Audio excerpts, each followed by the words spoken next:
Give me $200,000 or you're dead to this family. My sister said that. Not a stranger, not a debt collector. My older sister Megan, 3 days after I made the mistake of sharing good news with the people I thought loved me. By Sunday dinner, there were 7 people at that table. One of them was my lawyer. One was the pastor my mother invited to guilt me into compliance. And by the time we got to dessert, the person crying wasn't me. It was Megan. But she wasn't crying about money. Before I go on, please take a moment to like and subscribe, but only if this story genuinely speaks to you. Drop your location and local time in the comments. I love knowing where you're all watching from. I'm Thea. I'm 31. I'm an accountant from a small town outside Columbus, Ohio. Now, let me take you back to a Tuesday evening in March. The night I picked up the phone and made the worst call of my life. I don't play the lottery. I want that on the record. I'm the kind of person who tracks every dollar in a spreadsheet and brings lunch to work in Tupperware. But that Tuesday, I stopped to fill up my tank at a speedway outside Westerville, and there was a Mega Illions sign on the counter, $2. I thought, why not? 4 days later, I'm sitting in my apartment staring at my phone screen, checking the numbers for the 3rd time. Then the 4th, then the 5th. $1.2, $2 million after taxes, about $740,000. Still enough to change my life. Enough to finally buy a house, enough to stop renting, enough to breathe. And the very first thing I did before calling a financial advisor, before calling a lawyer, before doing anything a smart person would do, I called my mother. Mom, you're not going to believe this.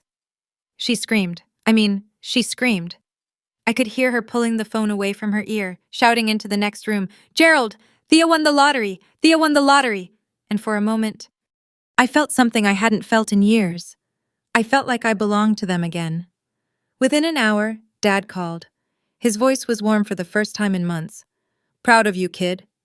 3 words I'd been chasing my whole life. Within 2 hours, Megan called. Sweet as honey.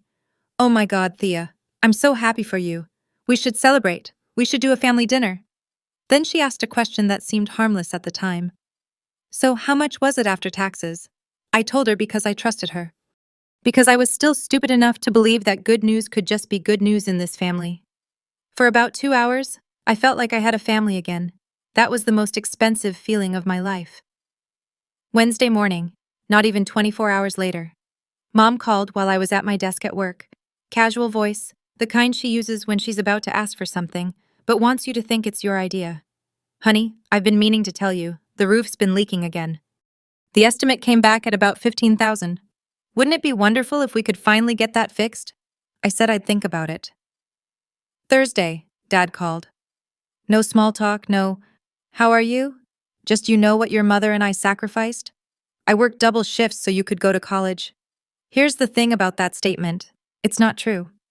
My father did work double shifts, but that money went to bills to Megan's cheerleading gear, to a boat he sold 3 years later at a loss. My college was paid for with federal loans I'm still paying off at 31, but I didn't say that. Not yet. Thursday night, Megan called again. The honey was gone. Thea, I need $200,000. Todd and I are drowning. The credit cards, the mortgage, it's bad. You have the money. This is what family does.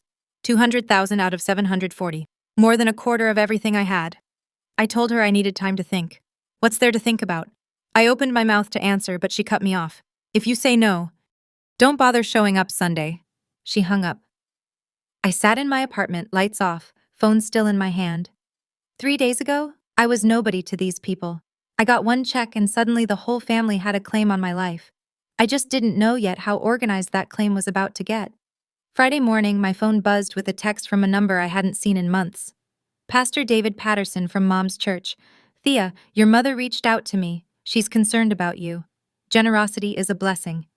I hope you'll pray on this. Call me anytime. So, Mom had gone to the church. Of course she had. That's Donna Andrews' playbook. When guilt doesn't work at home, take it public. But that wasn't the worst part. Megan had been busy too. I started getting texts from extended family. People who normally only contacted me at Christmas. Aunt Diane. Hey, sweetie, Megan called. Everything okay? Uncle Bob, heard there's some tension. Family's everything, Thea. And then the one that actually made me sit down on the bathroom floor at work. Grandma Ruth, 81 years old, the woman who taught me to bake pies when I was 9. Her text read, I'm disappointed in you, sweetheart. Megan had gotten to her. Megan had called every single person in the family and told her version, the version where I was the villain. I checked my phone again, a notification from Facebook. Megan had posted in our family group, "Pray for our family." Some people forget what blood means when money shows up. 14 reactions, 8 comments, all supportive of Megan. Then I thought about something practical, something that made my hands shake. I co-signed Dad's truck loan 2 years ago. If he stopped making payments, my credit score tanks. I can't buy a house with wrecked credit. Mom's savings account, the one I'm listed on as a co-holder from 2019 when she needed help setting it up. She can access that anytime. They had leverage, real leverage. Not emotional, financial. That night, I opened my laptop and started doing something I hadn't told anyone about yet. I'm an accountant. Numbers are what I do for a living. But somehow, in all the years I'd been quietly helping my family, I had never once added it all up.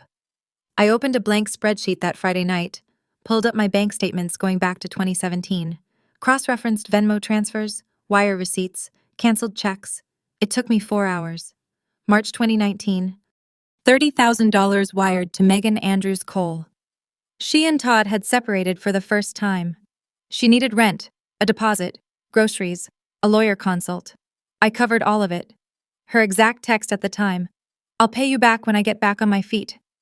I swear I still had the message saved. She never paid back a cent. June 2021, $18,000 for a 2017 Ford F-150. Dad's old truck broke down and he couldn't get approved for a loan on his own. I bought it outright. When I handed him the keys, he said, "We'll figure it out." There was nothing to figure out. He just never brought it up again.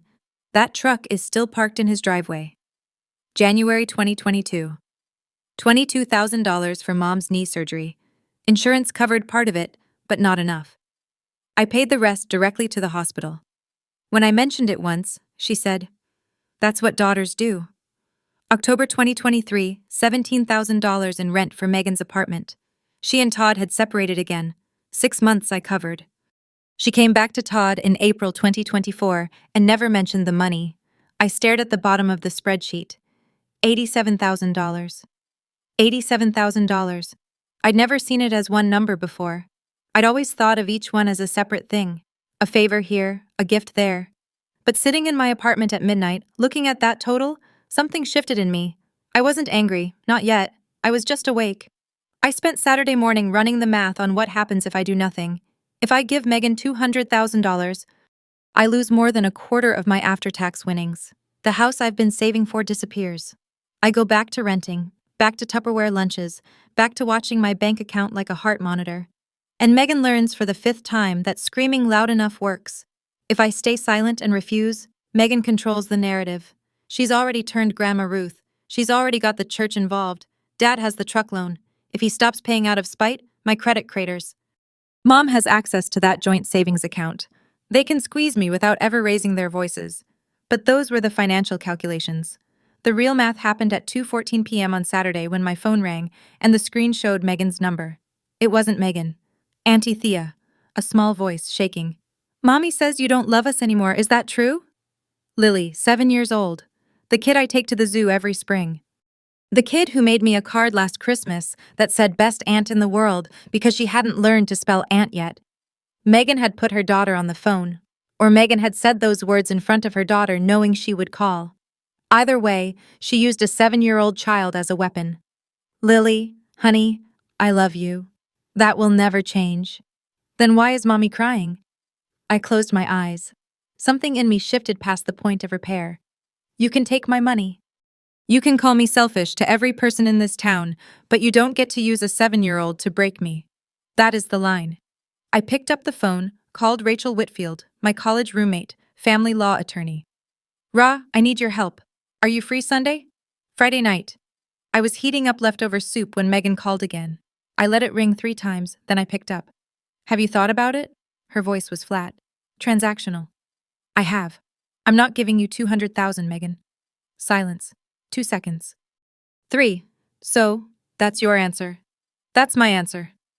More silence. Then her voice dropped into something I recognized, the tone she used when she wanted to make someone feel small. She'd been doing it since we were kids. Fine, then I'll tell Lily you chose money over her. Don't bring Lily into this. She's already in it. She asked me why her aunt is being selfish. She's 7, Megan. She asked because you told her to. Click. I stared at the dark screen. My soup was boiling over on the stove. I didn't move. 20 minutes later, a text came in. Not from Megan, from Todd. 6 words. I'm sorry about all this. I read it twice. Todd had never texted me directly. Not once in the 7 years he'd been married to my sister. He'd always been background. The guy who loaded the dishwasher at Thanksgiving while Megan held court at the table. The guy who nodded when Megan talked and disappeared into the garage when she didn't. But here he was. 6 words, no context, no follow-up. I almost texted back. Instead, I saved the message and put the phone face down on the counter. I didn't know what Todd's text meant yet, but I filed it away in the same part of my brain where I file things that don't add up. Numbers that seem small at first, but end up mattering more than everything else on the spreadsheet. My soup had burned. I ate cereal instead. Saturday morning, 8:07 a.m. I know the exact time because I was still holding my coffee when Dad's name lit up my screen. Gerald Andrews doesn't call before noon unless someone's dead or he's angry. No one was dead. You will give your sister what she asked for. No hello, no morning, kid. Just a command delivered in the same voice he used when I was 12 and tracked mud on the carpet. Dad, that's not how this works. I didn't raise you to be this way. You didn't pay for my college, Dad. I did. Silence. The longest silence I'd ever heard from my father. Gerald Andrews always has something to say. He has opinions on everything. Football, politics, how his neighbors mow their lawn.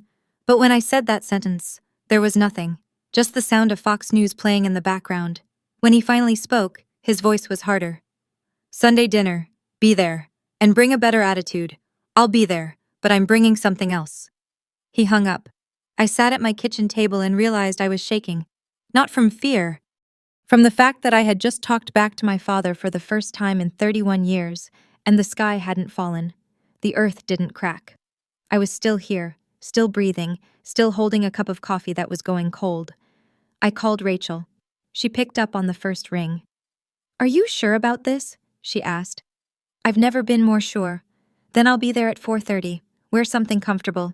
And Thea, don't let them see you sweat. I hung up and opened the spreadsheet one more time. 87,000. I printed it, every page. Then I put it all in a folder and set it by the front door. Okay, I need to pause here for a second. In my experience, moments like these, where your own father tells you that you owe him, those don't come from nowhere. He lost his job 5 years before this. He'd been sitting at home watching his younger daughter become more financially stable than he ever was. I'm not excusing it, but I understand the wound underneath it. Now here's what I want to ask you.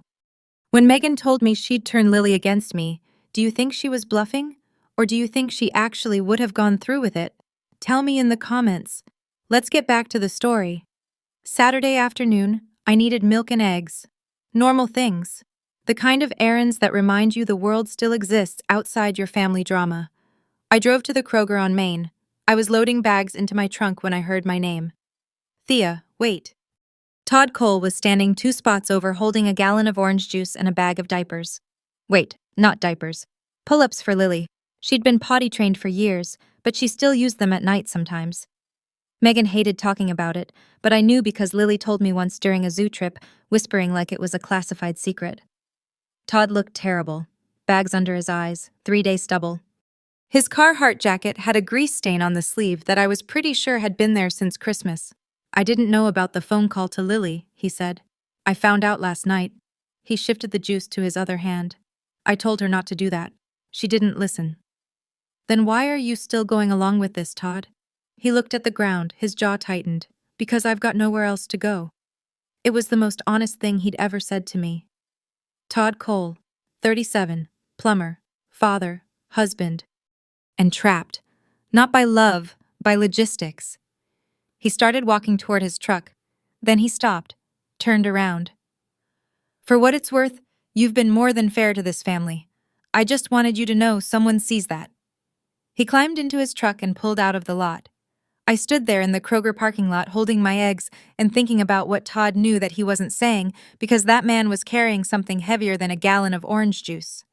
He knew exactly how much his wife owed, And it wasn't just to me. Saturday night, I was sitting on my couch with the folder on the coffee table going through the printouts one more time when my phone buzzed. Aunt Diane. I braced myself. Megan had called her. This was probably the next wave. Megan called me yesterday. Diane told me you're refusing to help the family. Diane. I didn't call to lecture you, sweetheart. I stopped. Diane Andrews is 54. She teaches 4th grade at Millbrook Elementary.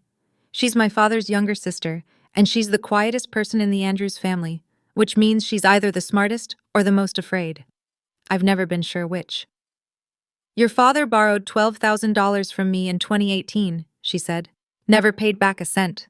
When I asked, he stopped returning my calls for 6 months. I didn't know this. In 31 years, no one had ever told me this. I've watched this pattern for years, Thea. You're not the first person Gerald and Donna have done this to. You're just the first one who might actually stand up. My throat tightened. Why didn't you ever say anything? Because he's my brother, and because until now I didn't think anyone would believe me. She paused. I was invited to Sunday dinner. I'll be there. Diane, thank you. Don't thank me yet. She hesitated long enough for me to hear her take a breath. There's something else, but it's not my place. You'll find out soon enough. She hung up before I could ask what she meant. I sat in the dark for a long time after that call. The folder sat on the table, fat and quiet. Tomorrow it would speak for me, but tonight, for the first time in a week, I didn't feel completely alone. Sunday, 5 o'clock. The sky over the suburbs was that particular shade of gray-orange you only get in central Ohio in March. Like the weather can't decide if it's winter or spring, so it splits the difference and gives you nothing. Rachel pulled into my apartment complex at 4:30 sharp. Black blazer, leather satchel, low heels. She looked like she was walking into a deposition, not a pot roast dinner. You ready? She asked. No, let's go. We took my car, 15-minute drive, past the speedway where I bought the ticket, past Millbrook Elementary where Diane teaches, past the church where Pastor Patterson was probably finishing his Saturday sermon prep. Dad's house is a single-story brick ranch on a quarter-acre lot. White aluminum siding.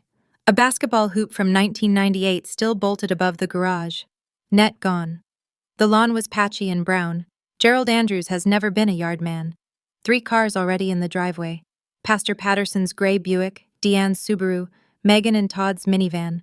And there, parked right in front, the 2017 Ford F-150 I bought for $18,000. Blue chrome bumper, mud on the wheel wells. I picked up the folder from the back seat. Rachel grabbed her satchel. Mom opened the front door before we knocked. She was wearing her good blouse, the one with the little flowers she saves for church. Her eyes went straight to Rachel. Who's this? This is Rachel, my friend. She's joining us for dinner. Donna's smile thinned. We didn't set a place for then we'll add a chair. I stepped inside. The house smelled like pot roast and potatoes. Fox News murmured from the living room. The dining table was already set, 7 places carefully arranged. I noticed immediately where they'd put me, directly across from Dad, like a defendant facing a judge. Everyone was already seated when we walked in. Gerald at the head of the table, Megan to his right, mascara freshly applied, chin high, Todd to his left, hands flat on the table, staring at the salt shaker, Diane at the far end, quiet, watching everything. Pastor Patterson sat next to Mom's empty chair, Bible resting on his knee. Someone had set up a folding chair in the corner near the window for Rachel. Rachel looked at the chair, looked at me, and sat down without a word. She didn't need to be at the table, she just needed to be in the room. Mom brought out the pot roast, set it in the center. Nobody served themselves. Gerald didn't wait. Let's get this over with. Donna sat down and reached for the pastor's arm. Thea, Pastor Patterson is here because we love you. We're worried about you. Patterson cleared his throat. Thea, your mother tells me there's been some tension in the family. Family is God's first gift. Generosity is pastor. With respect, were you told the full story? He blinked. Megan didn't give him time to answer. The full story is, you won $1 million and won't help your own family. Gerald tapped the table with 2 fingers. Enough, Thea. We're not asking for all of it. Just help your sister. That's what good people do. Donna's eyes were already red. She'd been preparing the tears in advance. I didn't raise you to be cold. I looked around the table. Gerald's jaw was set. Megan's arms were crossed. Donna was dabbing her eyes with a napkin she'd pulled from her lap. Patterson looked uncomfortable. Diane hadn't moved. I didn't say anything. Not yet. Instead, I reached down, picked up the folder, and set it on the table between the pot roast and the bread basket. Every eye in the room landed on it. The folder was plain brown, letter-sized, about a quarter in thick. It sat there next to the bread basket, like a landmine disguised as a tax return. Before I opened this, I said, "I have one question." Nobody spoke.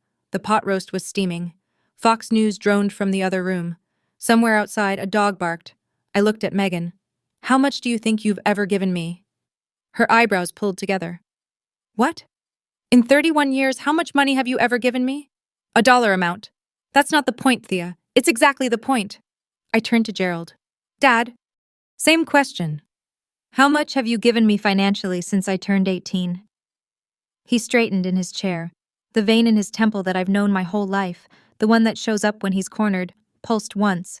"We gave you a roof. We gave you food. We gave you life. I moved out at 18. I've been paying my own way since then. Loans, rent, everything." Donna's hand went to her chest.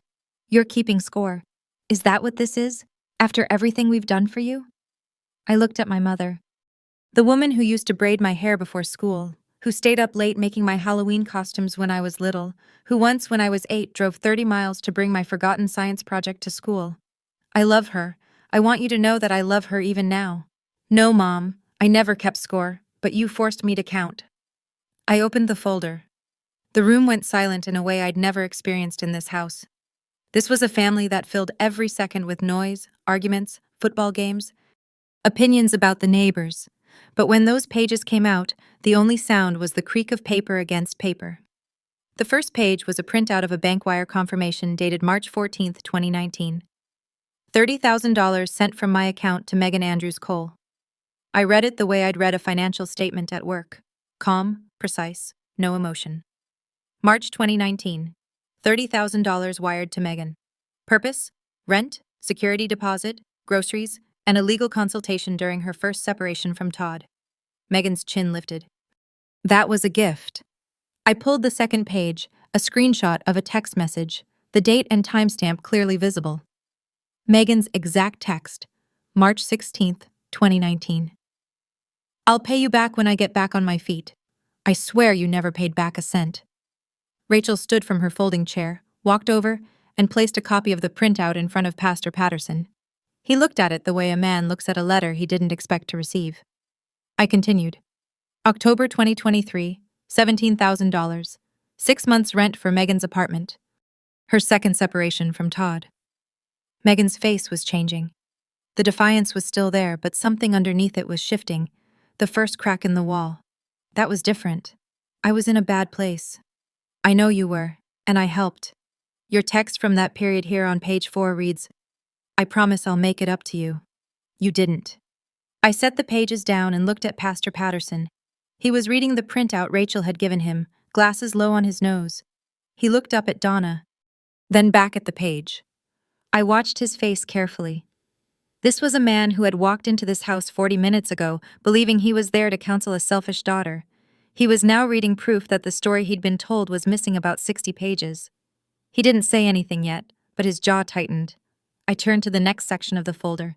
June 2021, $18,000. A 2017 Ford F-150 for Gerald Andrews. I looked at my father. He was gripping the edge of the table with both hands. "Dad, have you made a single payment back?" He didn't answer. The vein in his temple was throbbing again. The truck, his truck, the one he drove to the hardware store and the barber and the VFW hall every week, was sitting right outside in the driveway. Everyone at the table could see it through the window. I moved to the next page. January 2022, $22,000. Mom's knee surgery. Insurance covered a portion. I paid the remaining balance directly to the hospital. Donna's face crumpled. "I'm your mother." "That's what children do. Then what do parents do, Mom?" No answer, just the sound of Donna folding and unfolding her napkin. Total across 8 years. I laid the final summary page flat on the table. The number was printed in bold at the bottom. Simple, clean, no commentary. $87,000. That is what this family owes me, not the other way around. I closed the folder. Didn't slam it. Didn't raise my voice. Just press the cover shut and set my hands flat on either side of it. Diane spoke first. She'd been silent for the entire dinner, and when her voice came, it cut through the room like cold air through an open door. $887,000, Gerald. She looked at her brother. And you're sitting here demanding more? Gerald's eyes snapped to Diane. For a moment, I thought he was going to shout, but he didn't. He just looked at her, his little sister, and for the first time, I saw something in my father's face that I'd never seen before. He looked caught. Pastor Patterson took off his glasses, set them on the table next to the printout, rubbed the bridge of his nose. He'd been quiet for the entire reveal. I could feel the room waiting for him. Donna, especially. She'd invited him here as her final weapon, the moral authority, the man who could make me feel small enough to open my wallet. Donna, his voice was calm, careful but firm. When you asked me to come tonight, you told me Thea was being selfish with her money. You didn't tell me any of this. Mom reached for his arm. Pastor? It's more complicated than it looks pretty clear to me. He turned to face me, and what I saw in his eyes wasn't pity or judgment. It was something closer to respect. I owe you an apology, young lady. I came here tonight with incomplete information. That was my mistake, and I'm sorry. Megan slammed her palm on the table. This is private family business. She had no right to bring a lawyer and spreadsheets to a dinner table. I didn't raise my voice. You made it public when you posted on Facebook, Megan. You made it public when Mom called the pastor. I'm just finishing what you started. The room went still. Megan opened her mouth, closed it. Her mascara was running now, two thin black lines tracking down her cheeks. Patterson pushed back his chair and stood. He picked up his Bible. I think I've heard enough. Donna, Gerald, I'd encourage you both to reflect on this deeply. He walked around the table, stopped in front of me, and extended his hand. I shook it. Then he nodded to Rachel, who hadn't said a single word the entire evening. He walked out. The front door clicked shut behind him, and the room exhaled.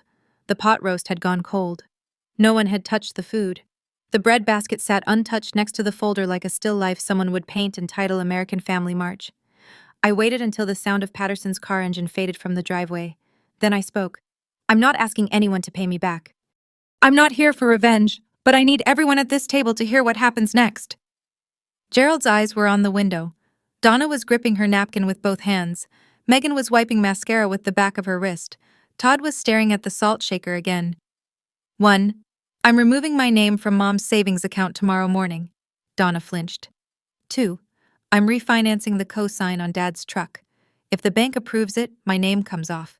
If not, I'll give you 90 days to find a new cosigner. Gerald didn't move. 3. There will be no more loans, no more gifts disguised as obligations. If anyone in this family needs financial help, we discuss it like adults, not with guilt, not with pastors, not with threats. I paused. Let the silence do the work. And 4. I looked directly at Megan. If you ever use Lily against me again ever, you won't hear from me. Not because I don't love her, because she deserves better than being someone's weapon. Megan's lower lip trembled. But she didn't speak. Rachel sat in the corner, hands folded in her lap. She hadn't opened her satchel, hadn't produced a single document, hadn't said one word the entire night. She didn't need to. Her presence alone, a lawyer, sitting in the room, hearing everything, was the quietest and heaviest thing at that table. I'm not here because I hate this family.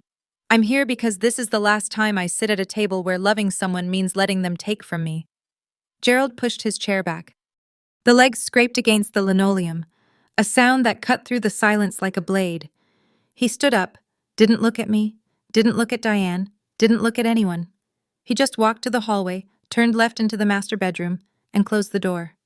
No shouting, no parting shot, just the quiet click of a door from a man who had run out of arguments and didn't have the vocabulary for anything else. Donna stood and followed him. Gerald. The bedroom door stayed shut. Mom stood in the hallway for a few seconds, hand on the doorknob. Then she turned and went to the kitchen. I heard water running. She was doing the dishes. The pot roast hadn't been served, and she was already doing the dishes. That left 5 of us at the table. Megan was crying openly now, not the performative tears from earlier, real ones, messy, the kind that make your nose run and your voice break. You've ruined this family, she said. And then Todd spoke. No, Megan, she didn't. Every head turned. Todd Cole, The background husband, the noter, the dishwasher loader, the man who had never once raised his voice in this house, was sitting upright in his chair, and his face was flushed red. We owe $42,000 in credit card debt. You know that. I know that. But you never told your parents, and you wanted Thea to bail us out so they'd never find out. Todd, shut up. No, I'm done shutting up. Megan stared at him. This wasn't a betrayal. This was something worse for her. It was the truth from the one person she assumed would never say it out loud. She looked around the table. Diane, me, Rachel. Nobody was coming to save her. Megan covered her face with both hands and sobbed. She wasn't crying about the money. She was crying because the last secret she had was gone. I want to pause again. I know some of you might be thinking, Thea, Todd just blew up his own marriage at your dinner table. And honestly, I thought the same thing sitting right there. But here's what I realized later. Todd had been watching Megan lie to everyone for years, and he was exhausted. Sometimes people don't explode because of one moment. They explode because of 1,000 moments of silence that came before it. So here's my question. Do you think Todd was right to say that at the table, or should he have told Megan privately first? Drop your take in the comments. Okay, back to the dinner. Monday morning, 9:15 a.m. I walked into First Federal Credit Union on Broad Street and asked to remove my name from a joint savings account. The teller, a woman named Karen, who'd processed my deposits for 6 years, looked at the screen and then at me. Are you sure about this? I've never been more sure. It took 20 minutes. When I walked out, the March wind hit my face, and I stood on the sidewalk for a moment, breathing, one down. Tuesday, I called the bank about Dad's truck loan, filed the paperwork for a refinance. The loan officer told me the process would take 60 to 90 days. We'll need the primary borrower's cooperation, he said. I told him I understood.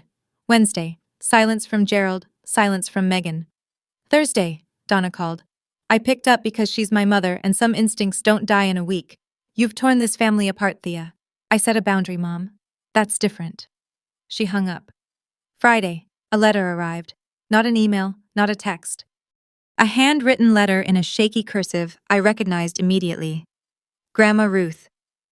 Dear Thea, I only heard one side. I'm sorry I judged you. Your grandfather would have been proud of you. Come see me when you're ready. Love, Grandma. I sat at my kitchen table and cried for the first time all week. Not because of the apology, because it meant someone in my family could hear the truth and change their mind. That weekend, Diane called. I want you to know something. Gerald borrowed $8,000 from your grandmother in 2020. She never told anyone. He never paid it back. I closed my eyes. The number didn't surprise me. The pattern did. You're not the only one, Thea. You're just the bravest. 2 weeks after Sunday dinner, Diane told me that Megan and Todd had started marriage counseling. I didn't ask for details. It wasn't my business, but Diane offered one. Todd told the counselor everything. The debt, the phone call with Lily, all of it. I felt something complicated when I heard that. Not satisfaction, not sadness exactly, just the heaviness of knowing that one dinner had cracked open more than I intended. Todd called me once, brief, direct. I should have spoken up years ago. I'm sorry I didn't. You spoke up when it mattered, Todd. He was quiet for a second then. Lily misses you. I miss her too. That was the whole conversation. Megan didn't call. Not a text, not an email, not a smoke signal. But 3 weeks after the dinner, something happened that I wasn't expecting. My phone buzzed at 8:42 p.m. on a Thursday. Megan's number. I opened the text and my chest tightened. I miss you, Aunt Thea. Can I come over? Love, Lily. The spelling, the lowercase letters, the fact that Aunt was still spelled Aunt. This wasn't Megan. This was a 7-year-old who had figured out how to open her mother's phone. I called Rachel. My voice was shaking. Can Megan legally stop me from seeing Lily? Rachel sighed. In Ohio? Aunts don't have formal custody or visitation rights, but you're not in a custody dispute. You can reach out through Todd. I texted Todd that night. Simple. Tell Lily I love her. I'll always love her. He wrote back in 2 minutes. She knows. She told me she sent you a text on Megan's phone. Megan doesn't know. A 7-year-old girl sneaking her mother's phone to tell her aunt she missed her. That child knows who actually loves her. Kids always do. Here's the thing about small towns outside Columbus. Everyone goes to the same 3 places, the Kroger, the Speedway, and church. And in a town like ours, information doesn't need the internet. It has casserole drop-offs and post-church parking lot conversations. Pastor Patterson didn't tell anyone the details. He's a man of discretion, and I respect that. But the following Sunday, he gave a sermon. The topic, the sin of using generosity as a weapon. He didn't name anyone. He didn't have to. Donna was sitting in the third pew. By the time Patterson reached his second point, something about how true giving doesn't come with a leash. Donna stood up, grabbed her purse, and walked out. Diane told me this later. She said the pew creaked when Mom got up and nobody looked at her, but everybody watched her leave. In the weeks that followed, the phones started ringing, but this time, they were ringing for me. Uncle Bob called. I didn't know the full picture, Thea. I'm sorry I took sides before I had the facts. 2 cousins texted. 1 aunt sent a card. Not everyone, not a parade, but enough. Megan quietly deleted her Facebook post, the one about praying for the family, the one with 14 reactions. It just disappeared one afternoon like it never existed. But screenshots live forever, and I knew at least 3 family members had already seen the original. Gerald still didn't call, not a word. Donna called Diane twice, but not to apologize, to complain. Thea humiliated us in our own home, she told Diane. Diane said, "No, Thea told the truth in your home. That's not the same thing." I didn't ask anyone to take sides, but for the first time in my life, I didn't have to prove I was worth believing. 3 months later, the refinance went through. My name came off Gerald's truck loan. The credit union officer called to confirm, and I said, "Thank you." Hung up and sat in my car in the parking lot for 10 minutes doing absolutely nothing. It was done. The last financial thread connecting me to my father's decisions was cut. I bought a house, nothing fancy, a 2-bedroom Cape Cod on Elm Street with a small yard and a front porch, the kind of house I'd been saving for since I was 23. It needed new gutters, and the kitchen cabinets were from 1987, but it was mine. My name, my mortgage, my front door. I didn't post it on social media, didn't send announcements. The only people who came to the housewarming were Rachel, Diane, and to my surprise, Todd with Lily. Megan knew. Todd had told her where they were going. She didn't object. Rachel brought wine. Diane brought a potted fern that she said would outlive all of us if you just water it on Sundays. Todd brought a toolbox and tightened the loose handle on my back door without being asked. That's the kind of man Todd is. He fixes things quietly. Lily walked through every room with her hands behind her back like she was inspecting the place. She stopped in the second bedroom. It was empty, just white walls and carpet and a window that looked out on the backyard. Is this my room for sleepovers? I knelt down. If you want it to be. She hugged me hard. The kind of hug that means a kid has been saving it up for weeks. I also set aside $30,000 into a 529 education fund for Lily. Nobody's name on it but mine. No one in the family knows about it yet. Some gifts don't need an audience. 3 months. Gerald Andrews hasn't called his youngest daughter in 3 months. I know he's alive because Diane gives me updates I don't ask for. He mows the lawn. He goes to the VFW on Tuesdays. He watches the Buckeyes on Saturdays. He does everything exactly the way he did before, except he no longer picks up the phone to call me. Donna calls sometimes. Every conversation follows the same pattern. She starts with small talk, the weather, the neighbor's new fence, something she saw on the morning news. Then she slides into it. I just wish things could go back to normal, Thea. And every time I say the same thing, I love you, Mom, but I won't apologize for having boundaries. She sigh. We say goodbye. She doesn't call again for a week or 2. I'm not waiting for an apology. I've made peace with the possibility that one may never come. But I'm also not closing the door. The door is right there. It's unlocked. They know where I live, literally, because it's a small town. And Diane told Donna my new address. They just have to walk through it without a demand in their hands. Diane told me something last week that I keep turning over in my mind. Gerald misses you. She said he'll never say it, but he sits on that front porch and stares at that truck, and I think he knows. I don't know what he knows. Maybe he knows he owes me money. Maybe he knows he owes me more than money. Maybe he's just sitting on the porch because he's 60 years old and tired and doesn't know how to say I was wrong because no one ever taught him how I didn't lose my family. I lost the version of my family that required me to shrink so they could feel tall. I didn't tell you this story so you'd hate my family. They're real people with real pain.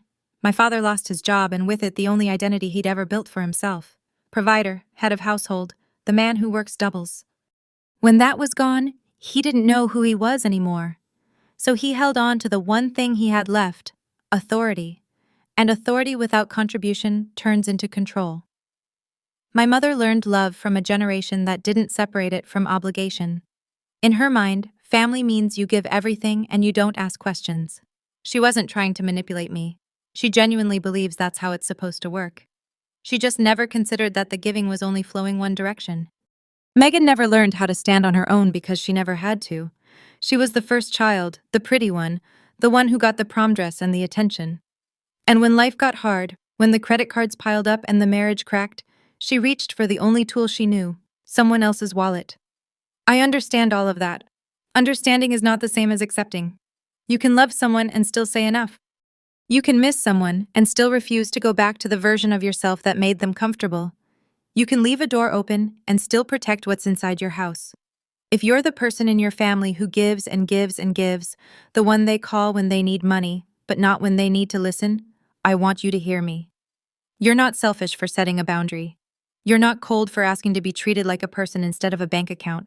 You're not the villain. You're surviving. And that's enough. That's my story. I don't know how it ends because I'm still living it. Maybe Gerald will call one day. Maybe he won't. But I know that the version of me who sat at that dinner table calm, prepared, and done apologizing for existing, that's the version I want to keep being.